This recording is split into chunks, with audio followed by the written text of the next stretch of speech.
ওম শান্তি 21 ফেব্ৰুৱাৰী 2025 সাকাৰ মহাবাক্যৰ সম্পূৰ্ণ সাৰ কথা। মৰমৰ সন্তানসকল, সন্মান সহকাৰে উত্তীৰ্ণ হ'বলৈ হ'লে বুদ্ধিযোগ অলপো দিকভ্ৰান্ত হ'ব নালাগে। এজন পিতাৰ স্মৃতি থাকিব লাগে। দেহক স্মৰণ কৰা সকলে উচ্চ পদ পাব নোৱাৰে। প্ৰশ্ন: সকলোতকৈ উচ্চ লক্ষ্য কোনটো? উত্তৰ: আত্মা জীৱন্তে মৰি এজন পিতাৰ হোৱা আৰু অন্য একোৱে যাতে স্মৃতিলৈ নাহে। দেহ অভিমান একেবাৰে নাইকিয়া হৈ যাওক, এয়া হৈছে উচ্চ লক্ষ্য। নিৰন্তৰ দেহী অভিমানী অৱস্থা হৈ যাওক, এয়া হ'ল উচ্চ লক্ষ্য। ইয়াৰ দ্বাৰাই কৰ্মাতীত অৱস্থা প্ৰাপ্ত কৰিবা।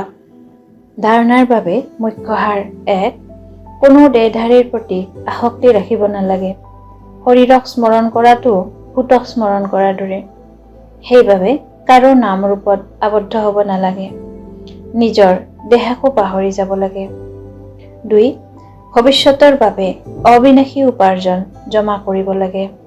বিচাৰ বুদ্ধি সম্পন্ন হৈ জ্ঞানৰ সাৰ কথাবোৰ বুদ্ধিত ধাৰণ কৰিব লাগে।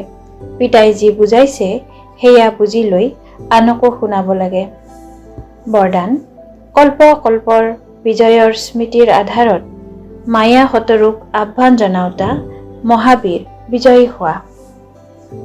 মহাবীৰ বিজয়ী সন্তানসকলে কাকত পৰিস্থিতি দেখি ভয়ভীত নহয়, কিয়নো ত্ৰিকালদৰ্শী হোৱাৰ বাবে জানে যে আমি কল্প কল্পৰ বিজয়ী।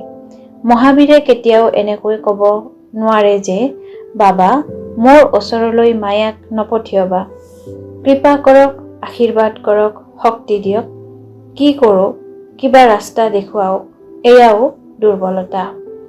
মহাবীৰেতো শতৰূপ আহ্বান জনাই যে আহা আৰু মই বিজয়ী হওঁ।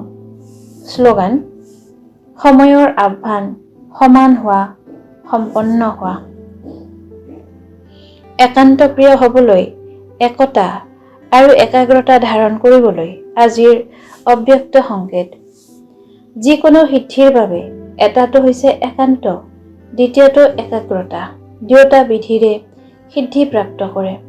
যেনেকৈ তোমালোকৰ স্মাৰক চিত্ৰৰ দ্বাৰা সিদ্ধি প্ৰাপ্ত কৰোতাসকলে বিশেষ দুটা কথাৰ বিধি স্মৰণ কৰে, একান্তবাসী আৰু একাগ্ৰতা।